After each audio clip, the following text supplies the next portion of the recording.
Dear students, that day we study the second part of surface chemistry. Surface chemistry का अपन second part देखेंगे आज class 12th का।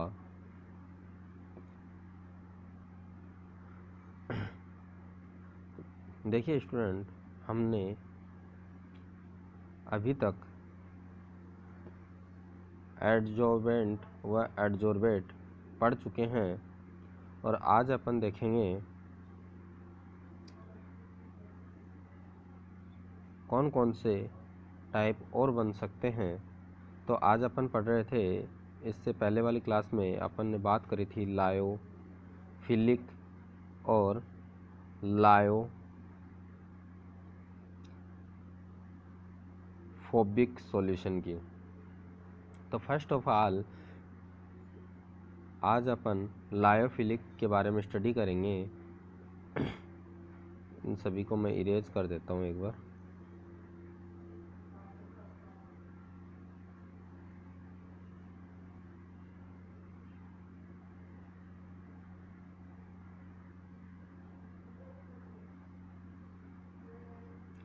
देखो, in such collide यानी lyophilic के अंदर disperse phase do not get easily precipitated and the sol are more soluble. देखो, पहले तो आप दो चीजें समझो।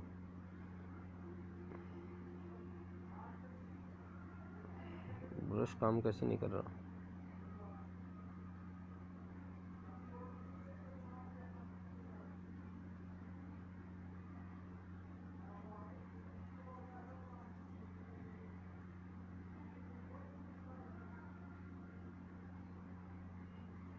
देखो, दो सॉल्यूशन, एक तो देखो दो चीज़ें होती हैं। एक तो होता है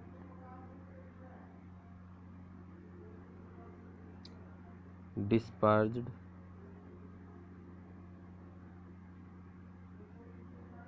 फेज, एक होता है डिस्पर्ज्ड मीडियम। जो डिस्पर्ज फेज होती है उसकी ये जो अमाउंट में डिस्पर्ज फेज क्या होती है, कम, और डिस्पर्ज मीडियम क्या होता है, ज़्यादा। ऐसे याद रखना कि डिस्पर्ज मीडियम जैसे हिंदी मीडियम, इंग्लिश मीडियम, इनके होते हैं बच्चे ज़्यादा, और फेज का मतलब होता है कम। अब समझना बात को थोड़ा इजी वे के अंदर।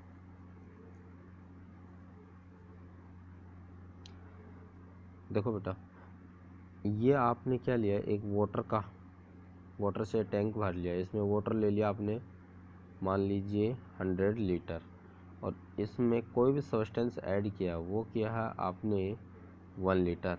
तो ये तो हो गया आपका डिस्पर्ज्ड फेज, और ये वाटर क्या होगा, डिस्पर्ज मीडियम। जो एक्सेस में हो, ज़्यादा हो, उसे क्या बोलते हैं, डिस्पर्ज मीडियम, और जो कम अमाउंट में हो उसे क्या बोलते हैं, फेज।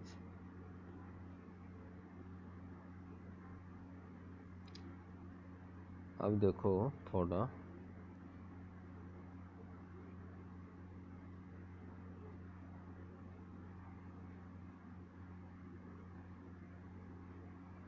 इसको कर देता हूँ मैं इरेज। देखो, in such colloids disperse phase do not get easily precipitated and the sols are more stable. यानी किसके अंदर, लायोफिलिक के जो सोल्ट होते हैं वो क्या होते हैं, ज़्यादा स्टेबल होते हैं लायोफोबिक की बजाय। देखो, लायोफिलिक, दो वर्ड होते हैं, एक तो होता है लायोफिलिक। लायो का मतलब होता है वाटर, क्या होता है, वाटर, और फिलिक का मतलब होता है लविंग। लायो का मतलब जो वाटर से क्या करे, लव, वो क्या होता है, लायोफिलिक। दूसरा होता है वर्ड लायोफोबिक। लायोफोबिक का अर्थ क्या होता है, लायो प्लस फोबिक, लायो प्लस फोबिक। लायो का अर्थ होता है और प्लस फोबिक। लायो का मतलब वाटर और फोबिक का मतलब हेट। जैसे फोबिया होता है ना, जैसे डॉग कट कर लेता है तो फोबिया हो जाता है। फोबिया में क्या होता है कि वो आदमी पानी से डरने लग जाता है ना। तो सच कोलाइड सिस्टम्स प्रेसिपिटेटेड में B reconverted in colloidal state by simply agiting, then the dispersed medium lyophobic colloid are reversible। जो आपके लायोफिलिक होते हैं वो क्या हो सकते हैं, उनको वापस आप अपनी मेन स्टेट के अंदर भी क्या कर सकते हैं, उनको ला सकते हैं, जबकि लायोफोबिक में ऐसा कुछ भी नहीं होगा।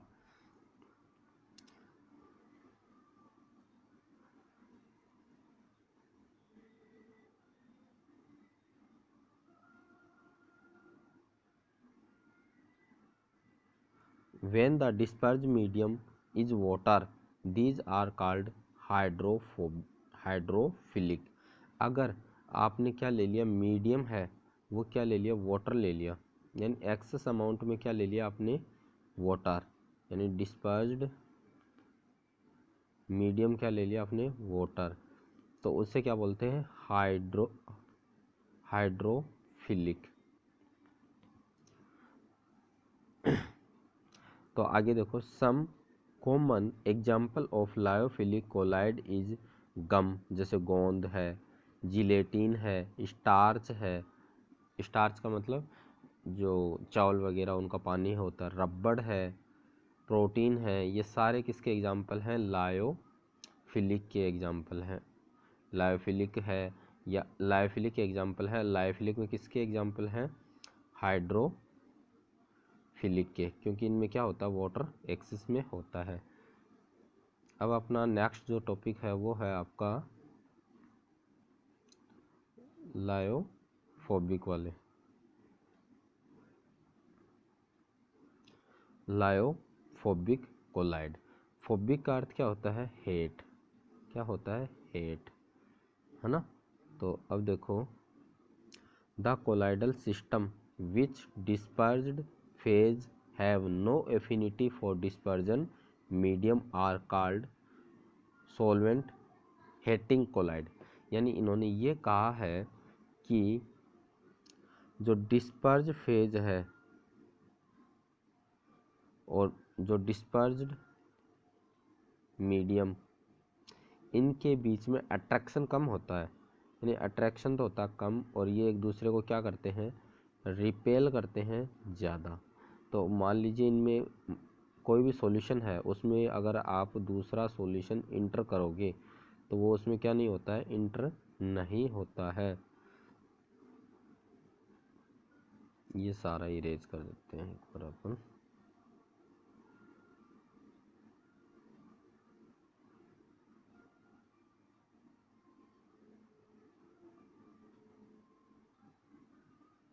दे are easily precipitated coagulated, coagulated का मतलब होता है जमना, on the addition of a small amount of the electrolyte. अगर लायोफोबिक है तो वो इजीली बनते तो है नहीं, तो इनमें अगर आपने क्या कर दिया, कुछ भी यानी कि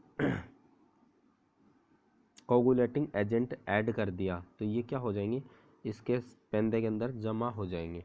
तो जैसे अपन पहले बात करें लायोफोबिक के एग्जाम्पल कौन कौन से होते हैं, जैसे कई बार आपने देखा होगा कि कुछ, जैसे वाटर है, वाटर में आप ऑयल ड्रॉपलेट डाल देते हो, तो ऑयल क्या नहीं होता है, कभी भी डिजोल्व नहीं होता कम्प्लीटली। वाटर होता है वो कम्प्लीटली, सॉरी, वाटर के अंदर ऑयल कम्प्लीटली डिजोल्व नहीं होता। जैसे कुछ मेडिसिन है वो किसके एग्जांपल होते हैं, लायोफोबिक के। आगे देखो, when the disperse medium is water these are known as hydrophobic. अगर इसमें क्या हो, वाटर हो, तो इसे क्या बोलेंगे, hydrophobic colloid. Example of lyophilic colloid include of the metals and their the insoluble compound like sulphide and oxide. जो इनके एग्जाम्पल होते हैं वो कौन कौन से होते हैं, लायोफोबिक के, जो मेटल के मेटल के ऑक्साइड और सल्फाइड, ये बेस्ट एग्जाम्पल किसके होते हैं? लायोफोबिक के।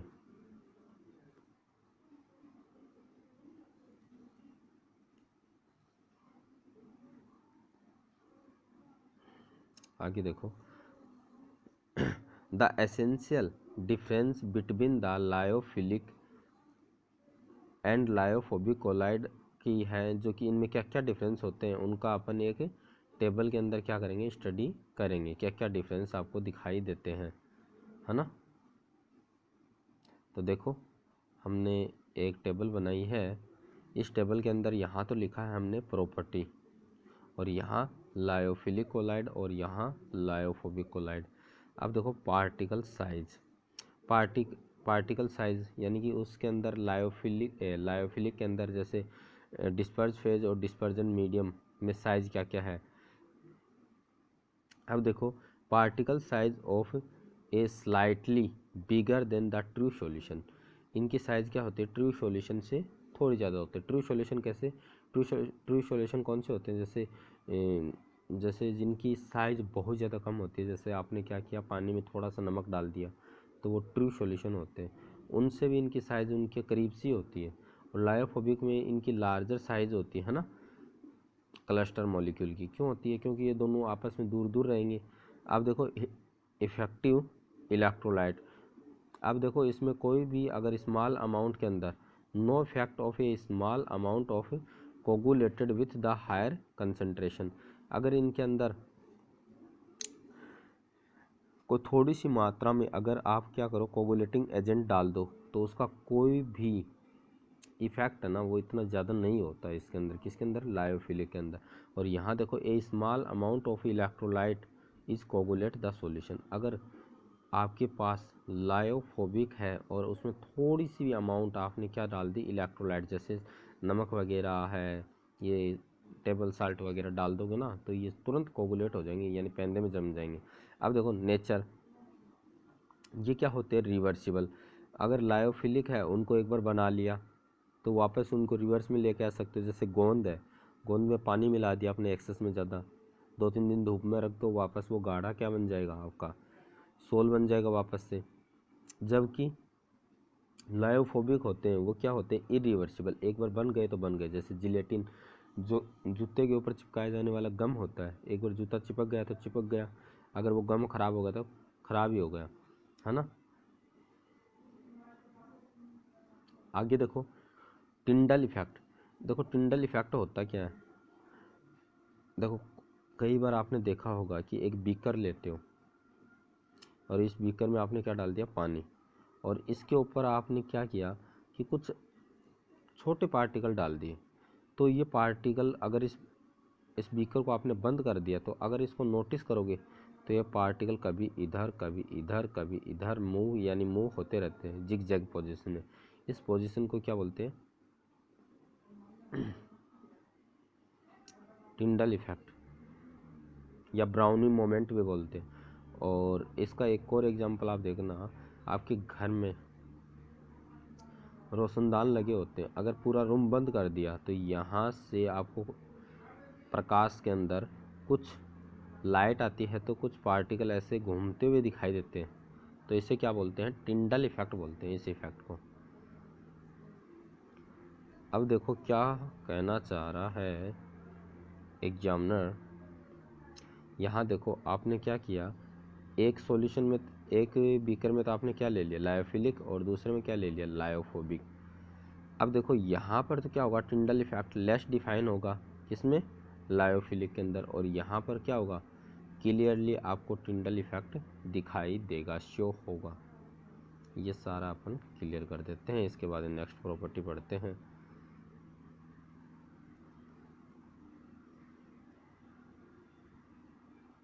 अब देखो cataphoresis, these conduct the electricity with the, एक मिनट इसको क्लियर कर,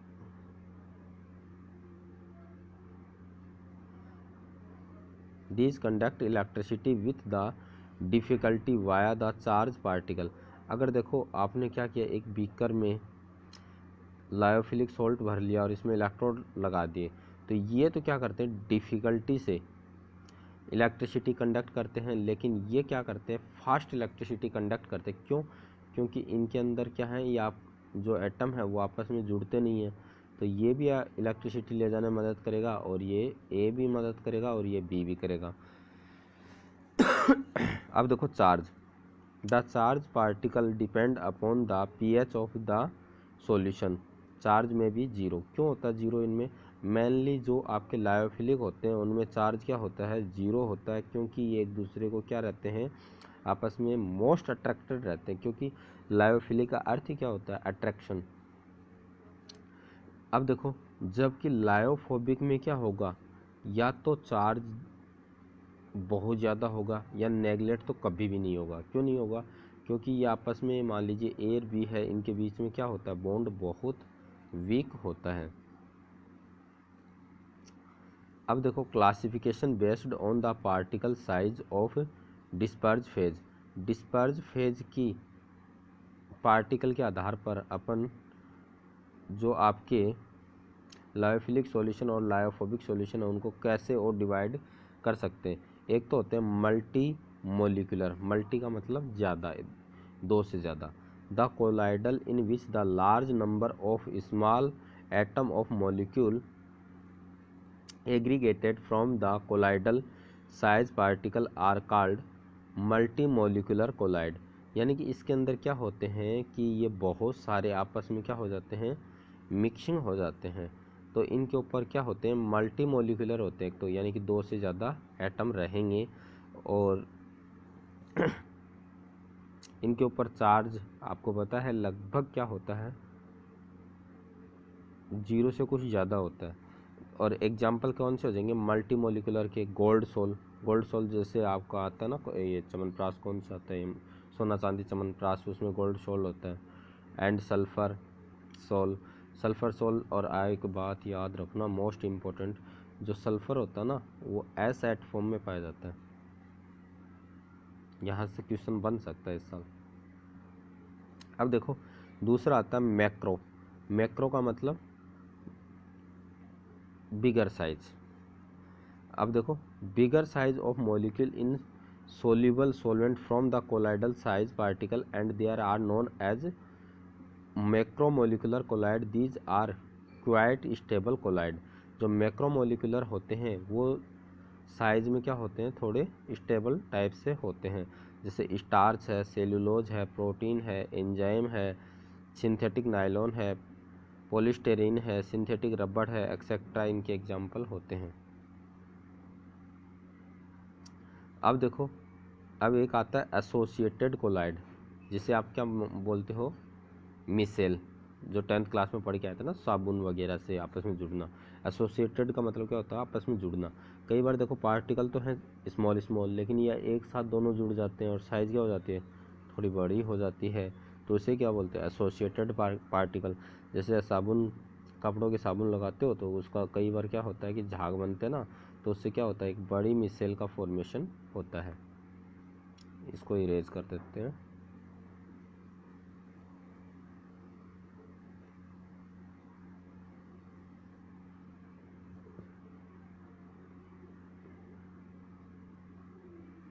These are some substances which are low concentration, behave as a normal strong electrolyte, but higher concentration they are arranged to form colloidal size particle aggregated particular, thus the form is called micelles. These are known as associated colloid।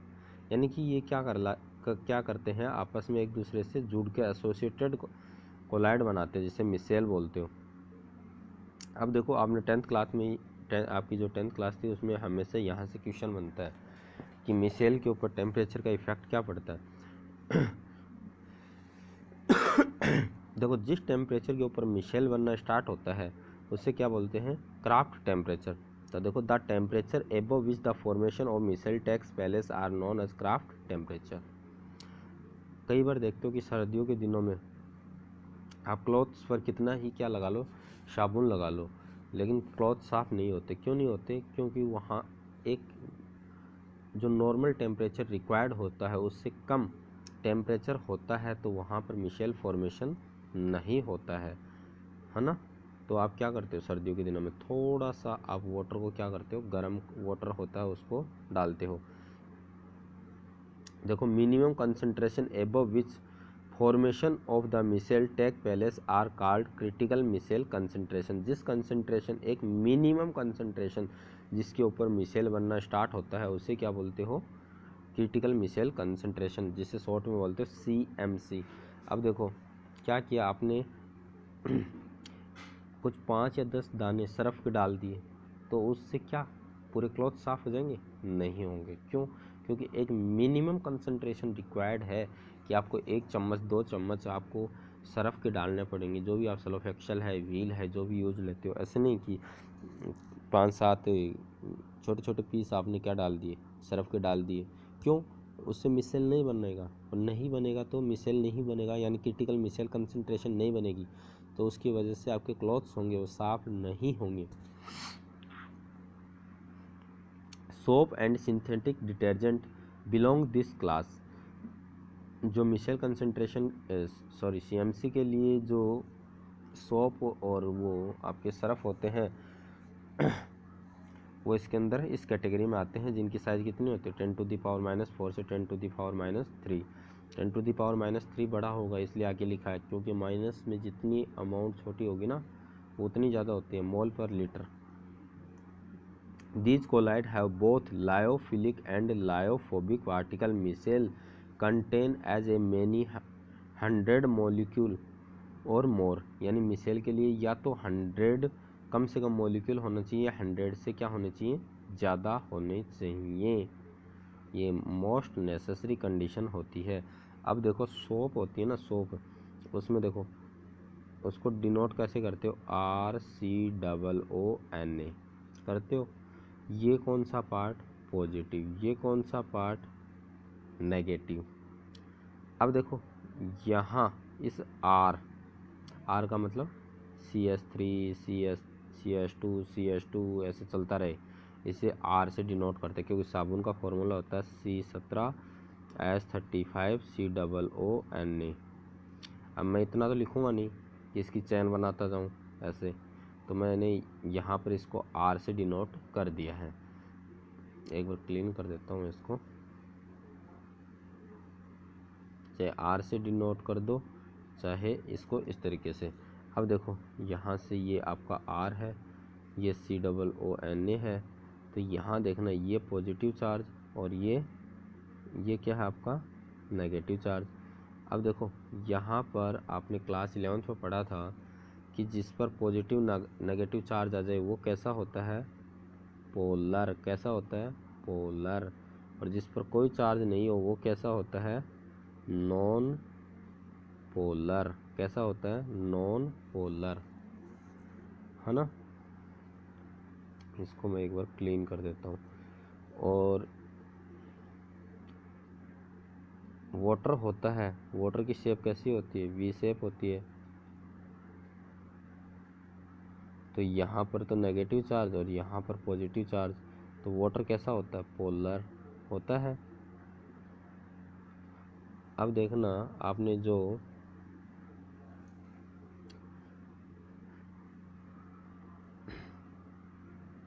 Soap पढ़ा था, soap का formula, soap की structure यही तो होती है COONA। तो यहाँ पर ये तो क्या है, पोलर। इसके साथ कौन जुड़ेगा, वाटर। और ये क्या है, नॉन पोलर, नॉन पोलर। अब देखो वाटर के साथ ये क्या है, नॉन पोलर। वाटर कैसा होता है, पोलर। तो ये वाटर से क्या करेगा, हेट, तो इसे क्या बोल देंगे, लायोफोबिक भी बोल देंगे। इस R वाले पार्ट को, इस वाले पार्ट को क्या बोलेंगे, लायोफोबिक। और ये क्या है, लायोफिलिक पार्ट होता है ना। इतनी बात समझ में आई।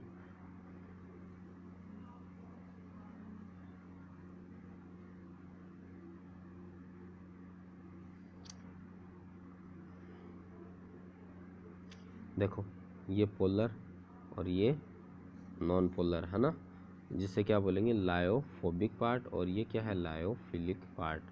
और ये आपको चार्ज से करके दिखा रखा है मैंने, और ये पढ़ लेना आप। अब देखो क्लीनिंग एक्शन ऑफ सोप। देखो cleaning action of soap due to the fact that soap molecule form the micelle around the oil droplet. In such way of droplets part of the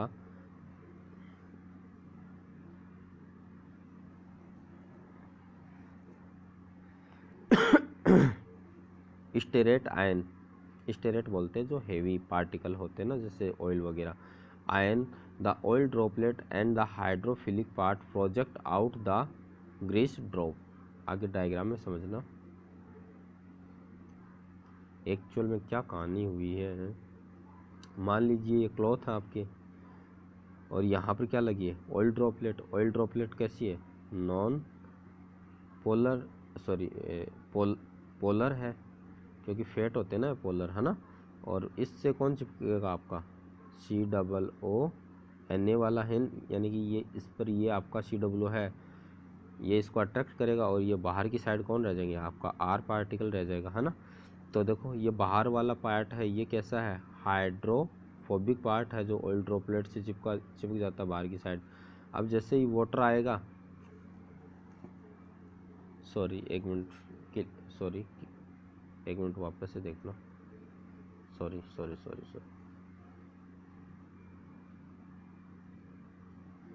sorry, ये जो Greece particle है ना यहाँ पर लगा है, ये ऑयल है, तो ये इस पर क्या होता है, सेम चार्ज होता है, तो ये कैसा होता है, नॉन पोलर। तो इसके साथ कौन सा, जो सोप का R पार्टिकल है ना वो चिपक जाता है, और COO पार्ट कहाँ रहता है, बाहर की साइड, है ना। तो ये COO है बाहर की साइड, COO पार्ट है ना। तो ये बाहर, अब देखो क्लॉथ्स की आपने साबुन लगा दी एक तरीके से ये आपने। अब देखो इसके साथ ये जो आपका COO वाला पार्ट है, इसके साथ कौन जुड़ेगा, वाटर, और ये क्या हो जाएगा, हेवी वेट के अंदर। अब इसको जो ही आपने उठाया, तो ये साथ में ऑयल ड्रॉप्सलेट है, इसको भी क्या लेके आ जाएगा, अपने साथ लेके आ जाएगा, और ये क्लॉथ्स क्या हो जाएंगे आपके, क्लीन हो जाएंगे, है ना। देखो since the polar group can be interact with the water, जो पोलर पार्ट है वो किसके साथ अट्रैक्ट होता है, वाटर के साथ। The oil droplet surrounded by the stearate ion and now the pull the water and remove from the directly surface. जो वाटर के साथ बाहर जो COO पार्ट है वो उसके साथ कनेक्ट हो जाता है, जिससे भारी हो जाता है, और भारी होने से साथ में किसको खींच ले आते हैं बाहर, जो ऑयल ड्रॉपलेट है। Thus soap help in the emulsification and washing way of the oil and fat। अब देखो किस तरीके से आपके कोलाइड बनाए जा सकते हैं, प्रिपरेशन ऑफ कोलाइड या प्रेसिपिटेशन ऑफ द कोलाइड। अब देखो preparation of the colloid can prepared by the flowing method. एक तो है आपका फिजिकल मेथड, एक है केमिकल मेथड। देखो पहला है इनके अंदर, जैसे फिजिकल में क्या कर सकते हो, ग्राइंडर से मान लीजिए बड़े बड़े मॉलिक्यूल ले लो और उनको ग्राइंडर से आप पीस दो, या Bredig arc method. Bredig arc method क्या होता है, इस मेथड के अंदर कोई भी सॉल्यूशन लिया आपने और यहाँ पर इलेक्ट्रोड लगा दिए, और मान लीजिए AB मॉलिक्यूल है, इसमें एक तो क्या होता है, पॉजिटिव होता है, और दूसरा क्या होता है, नेगेटिव होता है। जो नेगेटिव होता है वो किसकी साइड जाएगा, एनोड की साइड, और जो पॉजिटिव होता है वो कैथोड की साइड। ये आपस में मॉलिक्यूल क्या हो जाता है, ब्रेक डाउन हो जाता है, छोटे मॉलिक्यूल में टूट जाते हैं, है ना। और दूसरा मेथड आता है आपका केमिकल मेथड आता है ना। केमिकल के थ्रू भी आप क्या बना सकते हो, कोलाइड्स बना सकते हो। अब देखो फिजिकल मेथड, देखो फिजिकल मेथड में कैसे कैसे बना सकते हो। कुछ पेज छूट गए शायद इसमें, एक मिनट में चेक करता हूँ।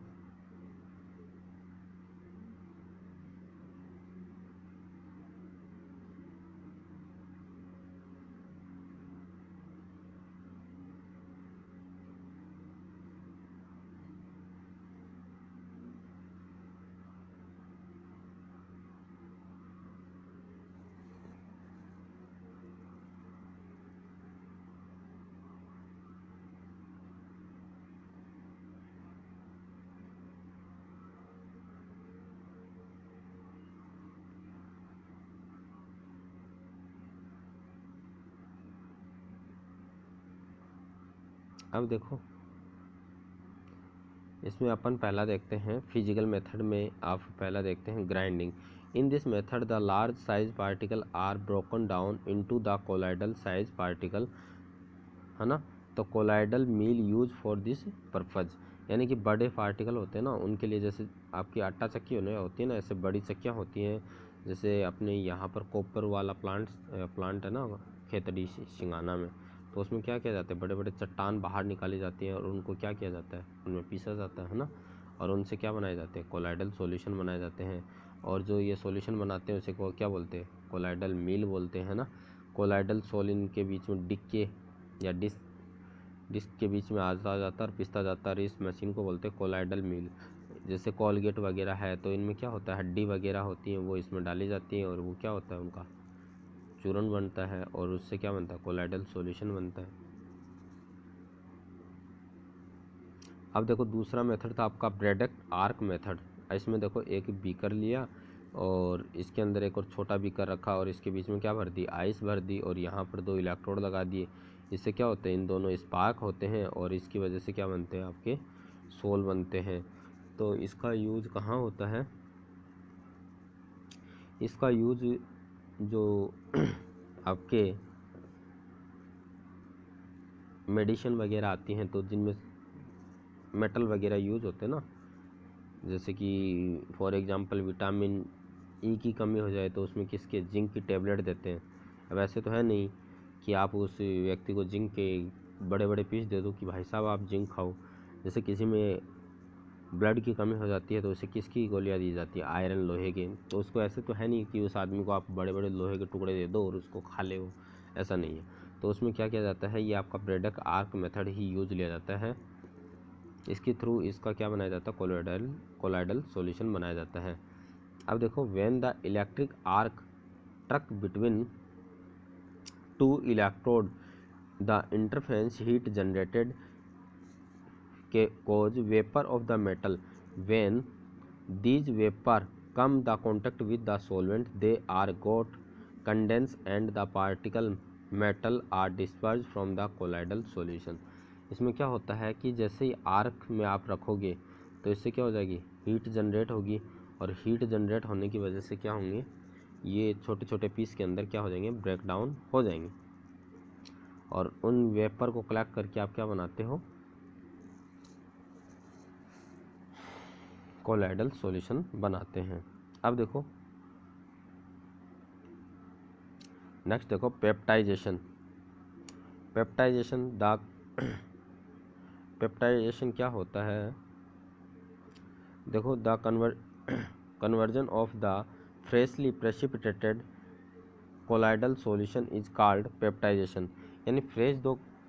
यानी कि लेटेस्ट के अंदर जो भी सॉल्यूशन बनाए जाते हैं उससे क्या बोलते हैं, peptization. The process of carried out adding an electrolyte the precipitate and the electrolyte is called peptizing agent.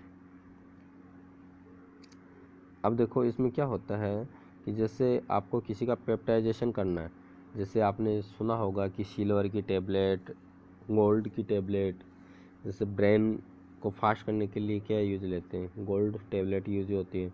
अब देखो मैकेनिज्म ऑफ प्रेसिपिटेशन, इसमें क्या करते हैं कि कोई भी सॉल्ट लिया है, जैसे AgI यानी कि सिल्वर आयोडाइड ले लिया और पोटेशियम आयोडाइड, तो अब देखना इन दोनों में कॉमन क्या है, आयोडीन है। तो आयोडीन कहाँ आ जाएगा, बाहर आ जाएगा इस सिल्वर आयोडाइड के, है ना। देखो यहाँ पर भी आयोडीन कॉमन है यहाँ पर, तो ये आयोडीन कहाँ आ गए, बाहर की साइड आ गए। तो किसका सॉल्ट बनेगा, सिल्वर का सॉल्ट बन जाएगा, जो कॉमन होगा ना उसके अपोजिट। अब देखो केमिकल मेथड है, ये आपको नहीं याद करना है। तो डबल डिकम्पोज मेथड है, ऑक्सीडेशन है, रिडक्शन है, हाइड्रोलाइसिस है, केवल बस पता रहना चाहिए हेडिंग। अब देखो property of hydrophilic colloid. Hydrophilic colloid होते हैं, उनकी क्या क्या प्रॉपर्टी होती है वो अपन देखते हैं। No specific techniques is use the prepare hydrophilic colloid. इनके लिए कोई विशेष मेथड की आवश्यकता नहीं होती, किसके लिए, हाइड्रोफिलिक के लिए। क्यों, क्योंकि हाइड्रोफिलिक तो खुद ही चाहते हैं कि हम आपस में जुड़ जाएं। हाइड्रोफोबिक होते हैं, उनके लिए एक स्पेशल टेक्निक की नीड होती है, क्योंकि उनको आसानी से वो 2 मॉलिक्यूल डिस्पर्स फेज और डिस्पर्जन मीडियम आपस में आसानी से नहीं जुड़ते हैं। आगे देखो, they are prepare by the simple mixing by the disperse phase with dispersion medium. इन्हें क्या कर सकते हैं, सिंपल मेथड के थ्रू बना सकते हैं, जबकि हाइड्रोफोबिक को ऐसे सिंपल मेथड से अपन नहीं बना सकते। अब देखो क्या क्या प्रॉपर्टी होती हैं कोलाइडल सॉल्यूशन की, वो अपन पढ़ेंगे। एक तो नंबर 1 हेट्रोजीनस नेचर। जो कोलाइडल सॉल्यूशन होते हैं उसमें डिस्पर्ज फेज और डिस्पर्ज मीडियम दो चीज़ें अलग अलग होती हैं, तो इसलिए इसका कैसे होते हैं, हेट्रोजीनस, अलग अलग नेचर के होते हैं। अगर दोनों ही सेम होते तो उसे बोलते हैं होमोजीनस। दूसरा देखो कोलिगेटिव प्रॉपर्टी। कोलिगेटिव प्रॉपर्टी वो प्रॉपर्टी होती हैं जो उनके करैक्टर पर डिपेंड करते हैं, ना कि अमाउंट पर। जैसे कोलिगेटिव प्रॉपर्टी कौन कौन सी होती है, एक बार तो समझो। जैसे जैसे 10 लीटर वाटर है जो कि 40 डिग्री जिसका टेम्परेचर, आप इसको अलग अलग 1 लीटर के अलग अलग बीकर में डाल दो, क्या इनका टेम्परेचर कम हो जाएगा? नहीं होगा, उनका टेम्परेचर कितना ही रहेगा, 40 डिग्री ही रहेगा। तो ये कैसी प्रॉपर्टी है, कि कोलिगेटिव प्रॉपर्टी होती है जिनका अमाउंट से कोई फर्क नहीं पड़ता, है ना। तो ऐसी प्रॉपर्टी क्या कहलाती है, कोलिगेटिव प्रॉपर्टी कहलाती है। जो आपकी जो कोलाइडल सॉल्यूशन होते हैं वो कैसे होते हैं, कोलिगेटिव प्रॉपर्टी नेचर के होते हैं। In formation of colligative actual number of particle different in the solution, these are exist the colligative properties. अब देखो टिंडल इफेक्ट। टिंडल इफेक्ट क्या होता है, जैसे आप मैंने बताया था ना आपको, ये कोई रूम होता है, अंधेरे में विंडो होती है, तो वो क्या करते हैं, रेज चमकती हैं। तो ऐसे ही कोई सॉल्यूशन का आपने बीकर रख दिया और यहाँ से आपने लाइट डाली, तो ये क्या हो जाएगी, लाइट इस तरीके से ये फैला देंगे, डिस्ट्रैक्ट कर देंगे उसको। इस प्रकार की प्रॉपर्टी को क्या बोलते हैं, टिंडल इफेक्ट बोलते हैं इस प्रॉपर्टी को, है ना। तो देखते हैं Tyndall effect. The passing light through the colloidal solution, path of the light become visible. Light है ना, वहाँ से उस पथ में से एक, जैसे आप फॉर एग्जांपल कुछ मान लीजिए आपने पेप्सी वगैरह है इसका सॉल्यूशन बना के रख दिया और वहाँ से आपने रेजर लाइट पास करते हो, तो उधर वो उसके अंदर कुछ पार्टिकल आपको चमकते हुए दिखाई देते हैं, वो क्या है, टिंडल इफेक्ट। देखो इसका रीज़न होता है स्कैटरिंग ऑफ लाइट। लाइट होती है ना वो स्कैटर्ड हो जाती है, जिसकी वजह से ऐसा शो होता है। अब देखो condition to show Tyndall effect, कौन कौन सी कंडीशन है टिंडल इफेक्ट के लिए। The size of colloidal particle should not be much smaller than the wavelength of the light. अब अगर देखो, अगर जो लाइट है उसकी वेवलेंथ से भी अगर कम हो गए तो क्या वो टिंडल इफेक्ट शो कर पाएंगे? नो। टिंडल इफेक्ट करने के लिए एक नॉर्मल कंडीशन की साइज होनी चाहिए उनकी, है ना। अब दूसरा आता है reflective index. Disperse phase and dispersion medium have approachable difference, यानी उनके रिफ्लेक्टिव इंडेक्स क्या होने चाहिए, क्राइटेरिया कंप्लीट होना चाहिए, तभी क्या होता है, टिंडल इफेक्ट शो होंगे। अब देखो colour. Colloidal solution show colour due to the scattering light by the colloidal size particle. देखो अगर कोई बीकर है, इसमें आपने क्या रख दिया सॉल्यूशन, और यहाँ से आप लाइट पास करोगे तो यहाँ पर अलग अलग कलर क्या होंगे, आपको शो होंगे। वो किसकी वजह से होते हैं, इनकी जो वेवलेंथ होती है ना उसमें डिफरेंस हो जाता है। क्यों? क्योंकि कुछ लाइट को तो ये क्या कर लेते हैं, अब्जॉर्ब कर लेते हैं, है ना। देखो एक मिनट इसको क्लीन कर देता हूँ।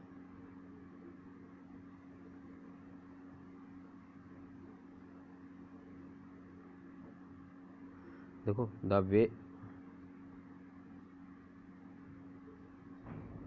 the wavelength of the color emitted depends upon the size and nature of the colloidal particle। जो किसके ऊपर डिपेंड करते हैं, वेवलेंथ के, पार्टिकल साइज के ऊपर। अब देखो the colour of observe also depends on the angle made between reflected light and transmitted light. अब देखो इनके बीच में अगर रिफ्लेक्टेड लाइन और ट्रांसमिटेड लाइट, इनके बीच में जो एंगल बनेगा वो भी क्या करता है, इस कलर को प्रभावित करता है, इफेक्ट करता है, ये एंगल कितना ज़्यादा है ना। अब आगे आपका टॉपिक आता है ब्राउनियन मोमेंट। ब्राउनी मोमेंट किसको बोलते हैं? जिग जैग मोशन को। कई बार आप देखते हो कि पानी में आप प्लांट्स होते हैं ना, उनके जैसे ये जो प्लांट्स होते हैं उनमें फ्लोर आते हैं, फ्लोर में उनके ओवम और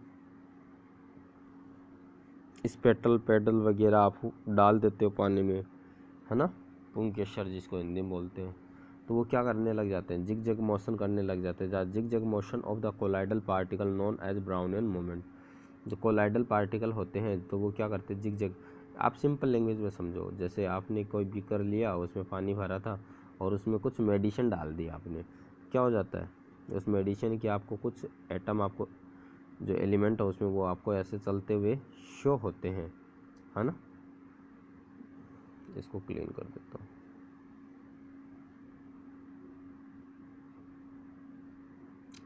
तो देखो, Brownian moment of the particles does not depend on the nature of colloidal particle, they depend on the size of particle. यानी पार्टिकल की साइज कितनी है उसके ऊपर डिपेंड करते हैं। दूसरी विस्कोसिटी, विस्कोसिटी का मतलब होता है सांद्रता, यानी जैसे शहद, एक वाटर ले लिया तो शहद की विस्कोसिटी ज़्यादा होती है, तो वैसे कोलाइडल सॉल्यूशन जिसकी विस्कोसिटी ज़्यादा होगी वो ब्राउनियन मोमेंट क्या करेंगे? कम शो करेंगे। फिर देखो, चार्ज ऑन कोलाइड्स, यानी कैसे कैसे चार्ज के आपके कोलाइडल सॉल्यूशन हो सकते हैं वो भी अपन देखते हैं। The colloidal particle in colloid some charge which are equal to uniform all the colloidal particle. यानी कहने का अर्थ ये है कि कोई भी सॉल्यूशन है तो वो किस टाइप का उसके ऊपर चार्ज होगा, वो उस टोटल सॉल्यूशन का किस प्रकार का है वो उसके ऊपर डिपेंड करता है।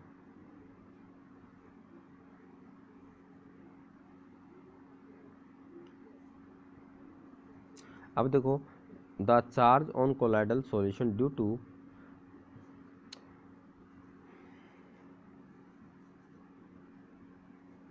preferential absorption of ion from the solution, the colloidal solution will be absorb a common ion of the solution। यानी कि उसने जो एक स्पेसिफिक जो लाइट आई है ना, उसको कितना अब्जॉर्ब किया है उसके ऊपर ये डिपेंड करता है। अब देखो, इसने कुछ एग्जांपल दिए हैं आपको। देखो, फ्रेशली प्रिपेयर्ड सिल्वर आयोडाइड, तो अगर सिल्वर आयोडाइड है उसको AgNO3 में अगर आप डालोगे तो इन दोनों में क्या है कॉमन? Ag। तो Ag तो कहाँ आ जाएगा? बीच में Agi, और सॉरी, ये यहाँ पर देखो सिल्वर आयोडाइड है और ये क्या है? सिल्वर नाइट्रेट है। इन दोनों में कॉमन कौन है? Ag है। तो Ag तो कहाँ आ जाएगा? बाहर आ जाएगा, और जिसको आपने एक्सेस में लिया है वो क्या रह जाएगा? अंदर रह जाएगा, है ना। तो ये क्या है? सिल्वर आयोडाइड आपने एक्सेस में लिया है ना। ऐसे एग्जांपल और भी दे रखे हैं। अब देखो, यहाँ पोटेशियम आयोडाइड और सिल्वर आयोडाइड कॉमन क्या है? आयोडीन। आयोडीन कहाँ ले लो? बाहर ले लो, है ना। और यहाँ पर बीच में क्या आ गया? Silver iodide. अब देखो, आयोडीन बाहर है ना, तो इस पर क्या आएगा? कैसा चार्ज होता है? नेगेटिव। तो ये कैसा सोल हो गया? नेगेटिव चार्ज सोल हो गया, है ना। Common ion of absorb the solution. अब देखो, आपने FeCl3 आपकी प्रैक्टिकल है 12th क्लास में, तो फेरिक क्लोराइड है, इसको वाटर में डालोगे तो क्या बनता है? Ferric hydroxide. और यहाँ पर देखो, फेरिक हाइड्रोक्साइड कॉमन क्या है इसमें? आयरन है ना दोनों में, FeCl3 और फेरिक हाइड्रोक्साइड। अतः ये कैसा सोल होगा? पॉजिटिव सोल होता है। ये आपके 5 मार्क्स का प्रैक्टिकल होता है, हर बार आता है प्रैक्टिकल में, आपके यहाँ से सोल बनाना पड़ता है। अब देखो, आपने क्या किया? FeCl3 प्लस NaOH ले लिया तो क्या बन जाता है? फेरिक हाइड्रोक्साइड बन जाता है। अब देखो, यहाँ पर OH कैसा चार्ज है? नेगेटिव चार्ज है ना। तो यहाँ पर कॉमन आयन कौन है? OH। तो कैसा सोल बन जाएगा? नेगेटिव। अब देखो, ये चीज़ें आपको याद नहीं रखनी है, लेकिन यहाँ से अगर आप PMT वगैरह इनके एग्ज़ाम देते हो तो यहाँ से क्वेश्चन ज़रूर बनते हैं। एक तो होते हैं पॉजिटिवली चार्ज सोल, एक होते हैं नेगेटिव चार्ज। देखो, पॉजिटिव सोल के एग्जांपल होते हैं हाइड्रोक्साइड, फेरिक हाइड्रोक्साइड है, क्रोमियम हाइड्रोक्साइड है, और यहाँ पर होते हैं सल्फाइड वाले, जैसे सल्फाइड के एग्जाम, आर्सेनिक सल्फाइड है, ये सारे होते हैं। और पॉजिटिवली एक तो ह्यूमन ब्लड, तो आप बोलते हो ना बी पॉजिटिव, वो क्यों बोलते हो? क्योंकि ह्यूमन ब्लड होता है वो पॉजिटिव चार्ज वाला होता है, एक टाइटेनियम ऑक्साइड। और यहाँ पर नेगेटिव में कौन कौन से आते हैं? गोल्ड है, प्लेटिनम है, इनके जो सोल आते हैं ना, जो च्यवनप्राश वगैरह, उस पर नेगेटिव होता है। जैसे स्टार्च है, गम है, जिलेटिन है, ये सारे किसके एग्जाम्पल होते हैं? नेगेटिव। ये टेबल याद कर लेना। अब देखो इलेक्ट्रिक डबल लेयर, देखो मान लीजिए यहाँ कोई पॉजिटिव चार्ज का कोई मेटल है, इसके बाहर कौन आएगा? Negative charge. अगर ये नेगेटिव चार्ज एक्सिस में हो जाता है तो इसके बाहर एक और मान लीजिए एटम है, वो कौन से इकट्ठे हो जाते हैं? पॉजिटिव। देखो ये पहली लेयर फर्स्ट, और ये कौन सी हो गई? दूसरी लेयर। तो ये कैसी होगी? डबल लेयर, है ना। इसको मैं क्लीन कर देता हूँ और थोड़ा बता देता हूँ।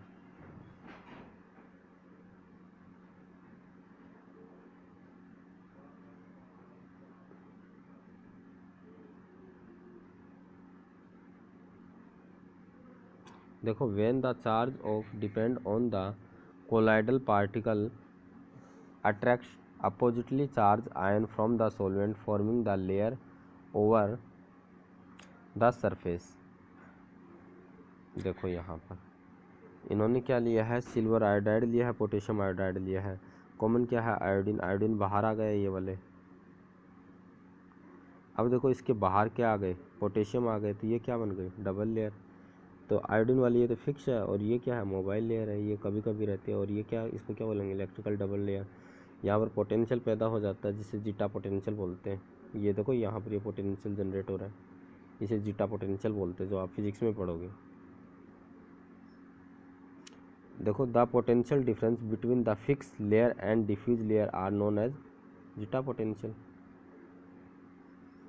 अब देखो इलेक्ट्रोफोरेसिस। इलेक्ट्रोफोरेसिस में क्या होता है? इसके अंदर क्या करते हो आप? जो भी आपका कोलाइडी सॉल्यूशन है, आपने एक बीकर में लिया और यहाँ पर इलेक्ट्रोड लगा दिए, तो क्या होगा? एक को एनोड बोलते हैं, दूसरे को कैथोड बोलते हैं। कैथोड पर कैसा चार्ज होता है? नेगेटिव। और इस पर कैसा होता है? पॉजिटिव। तो इस पर एनोड पर कौन जाएंगे? नेगेटिव वाले। और कैथोड पर कौन जाएंगे? पॉजिटिव वाले।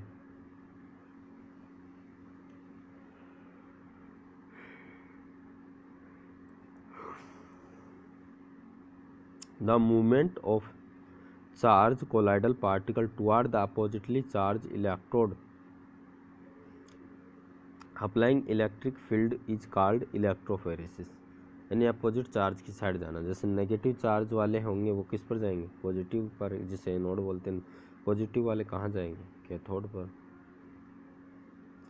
अब देखो कोगुलेशन। कोगुलेशन या फ्लक्सेशन।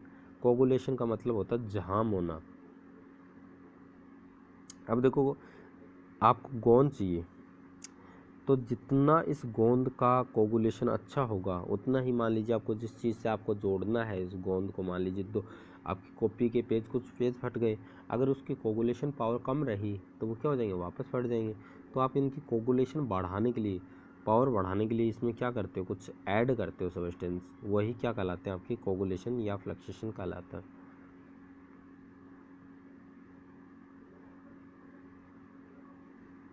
देखो conversion of colloidal solution into the coagulation and fluxation to carry the coagulation electrolyte at the colloidal solution which is known as coagulation agent। जो एजेंट डाला जाता है उनको कोगुलेट कराने के लिए, उसे क्या बोलते हैं?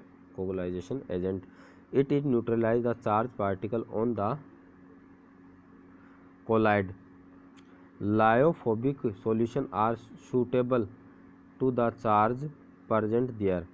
अब देखो for a negative charge sol, अगर नेगेटिव को अगर आपको कोगुलेशन करना तो उसमें कैसा मिलाना पड़ेगा? पॉजिटिव। अगर पॉजिटिव है तो उसमें कैसा मिलाना पड़ेगा? नेगेटिव। अपोजिट चार्ज वाले क्या करते हैं? कोगुलेट करते हैं। अब देखो एक रूल आता है हार्डी-सूजे। इन्होंने कहा कि जो कोगुलेशन पावर होती है ना, वो किस पर डिपेंड करती है? चार्ज पर। जितना ज़्यादा चार्ज होगा वो उतना ही क्या करेगा? कोगुलेट करेगा। जैसे एल्यूमिनियम पर +3 है तो इसकी पावर ज़्यादा हो गई, मैग्नीशियम की इससे ज़्यादा, सॉरी इससे थोड़ी कम। सोडियम पर क्या है +1, देखो सोडियम से ज़्यादा किसकी, मैग्नीशियम पर, क्यों, इस पर +2 चार्ज है, इससे ज़्यादा किसकी, एल्यूमिनियम की। इसी प्रकार देखो क्लोरीन है, इस पर सिंगल चार्ज होता है, इससे ज़्यादा किस पर होता है, SO4-2 पर होता है, और इससे ज़्यादा किस पर है, PO4-3 पर, तो इसकी कोगुलेशन पावर ज़्यादा होगी। अब देखो coagulation value, it is difference between the millimole of coagulate agent to require coagulate 1 litre of the colloidal solution in 2 hour, यानी कितनी अमाउंट के अंदर अपने को, मान लीजिए कोई नेगेटिव सोल है तो उसमें कितना पॉजिटिव सोल मिलाए कि 2 आवर में वो क्या हो जाए, शटल डाउन हो जाए, जम जाए, तो वही उसकी क्या कहलाती है, कोगुलेशन पावर कहलाती है ना। अब देखो कोगुलेशन पावर कितनी होगी, जितना उसका कोगुलेटिंग वैल्यू होगी ना उसका इन्वर्स रिलेशन होता है। देखो यानी कि जितना गोंद उतना ही तो अच्छा होगा ना, जितना उसमें पानी कम से कम मिला और अच्छे से अच्छे पेज क्या कर दे, आपको चिपका दे। देखो ये न्यूमेरिकल है, ये आपके नहीं आएगा। देखो सोल जो होते हैं मेडिसिन वगैरह हैं आपके, जैसे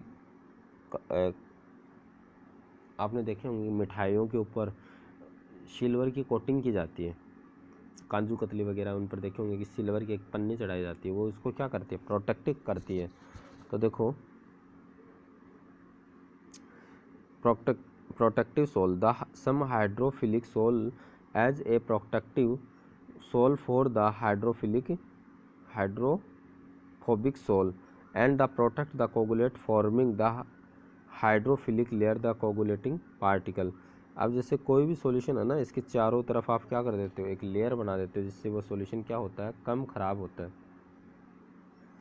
this protection power are lyophilic sol is represent term as gold number.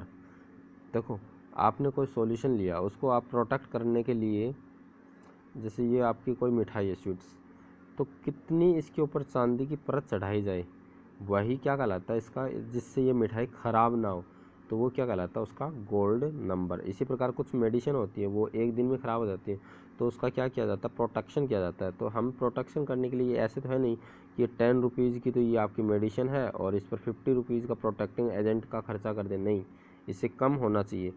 तो जितना ज़्यादा ये कम से कम में होगा, अमाउंट लगे, तभी तो ये इसको प्रोटेक्ट कर पाएगा, तभी इसका यूज रहेगा। अगर इसकी कॉस्ट से ज़्यादा ये चला जाए तो फिर ये अपने क्या काम का है, कॉस्ट से भी ज़्यादा नहीं होना चाहिए और अमाउंट में भी क्या होना चाहिए, कम होना चाहिए। ऐसे तो नहीं है कि काजू कतली बना रहे हो, उसके ऊपर आपने 20 किलो चांदी लगा दी 1 किलो के ऊपर, तो फिर वो क्या फ़ायदा। फिर आता gold number, it is defined as the amount of protective sol in milligram prevent the coagulation of 10 ml of gold sol adding 1 mole of 10% NaCl solution. अब देखो इन्होंने क्या किया है, जैसे गोल्ड है, अब 10 ml गोल्ड सोल लिया है और इसमें आपने क्या डाला है, 1 ml ऑफ 10% NaCl सॉल्यूशन डाला है, यानी 1 ml डालना है केवल आपको, और वो 10%, ये आपको मोलिलिटी वाला है, अगर सॉल्यूशन चैप्टर पढ़ाएंगे ना उसमें आएगा, एक बार इसको छोड़ो, है ना। प्रोटेक्टिंग पावर जितना गोल्ड नंबर कम होगा उतनी ही क्या होगी, ज़्यादा होगी। अब देखो आगे आता है आपका प्योरीफिकेशन ऑफ कोलाइड्स, किस तरीके से अपन इनको प्योरीफाई कर सकते हैं। देखो the separation of colloidal particle from the solvent is called purification techniques, colloidal solution का अलग करना, है ना। तो इनको अलग अलग कैसे कर सकते हैं, जैसे जो आपका डिस्पर्ज फेज और डिस्पर्जन मीडियम, ताकि क्या हो जाए, एक दूसरे से अलग हो जाए। तो इसमें पहला मेथड आता है डायलिसिस। डायलिसिस में क्या होता है, एक बीकर लेते हैं, इसमें यहाँ पर आपने क्या कर दिया, सॉल्यूशन भर दिया, और आपको पता है ये एक यहाँ पर यह क्या लगा दी जाती है, एनिमल मेम्ब्रेन, और इससे क्या होते हैं, वाटर तो बाहर निकल जाएगा और ये बाकी का इधर रह जाएगा। आपने देखा होगा ना, कई बार कई लोगों की किडनी वगैरह ख़राब हो जाती है, तो उनका क्या किया जाता है, डायलिसिस किया जाता है। डायलिसिस का मतलब यही तो होता है, उसमें से वाटर तो बॉडी में रहे, बाकी का जो भी अनवांटेड स्पीसीज है वो बाहर निकल जाए, in the dialysis colloidal solution made to pass through the animal membrane, यानी कि ये एनिमल मेम्ब्रेन से पास करते हैं इनको, and particle can not pass through the animal membrane. ऐसे नहीं कि जो आपका सॉल्यूशन जो सोल है उसमें से ये काम की चीज़ें बाहर निकल जाए, नहीं, केवल जो आपका सॉल्वेंट जो वाटर है वही बाहर निकलना चाहिए। अब दूसरा मेथड क्या हो सकता है, इलेक्ट्रोलाइसिस वही प्रोसेस है, इसमें इलेक्ट्रिसिटी की वायर लगा दी, यही जो काम 1 आवर में हो रहा था वो 1/2 आवर में हो जाता है। यहाँ पर इलेक्ट्रोड लगाने से जल्दी जल्दी हो जाएगा फास्ट काम। अब देखो इलेक्ट्रोफोरेसिस, इसमें क्या कर देते हैं, अपोजिट चार्ज वाले एक उसी में रख देते हैं ना, और फिर देखो आगे आता है by mixing of opposite charge. Opposite charge को मिक्सिंग करने से भी क्या कर सकते हो, इनको सेपरेट कर सकते हो। और यहाँ पर आपका चैप्टर कंप्लीट। और पार्ट 2, पहले पार्ट 2 देखना इसका, ये पार्ट 3 है, ऐसे कम समझ में आएगा, पार्ट 2 पहले देखना। फर्स्ट पार्ट तो आपको करीब आज हो गई 13 को अपलोड कर दिया था, और आपको पार्ट 2 मिलेगा आपको 14 को मिल जाएगा, है ना। So thanks.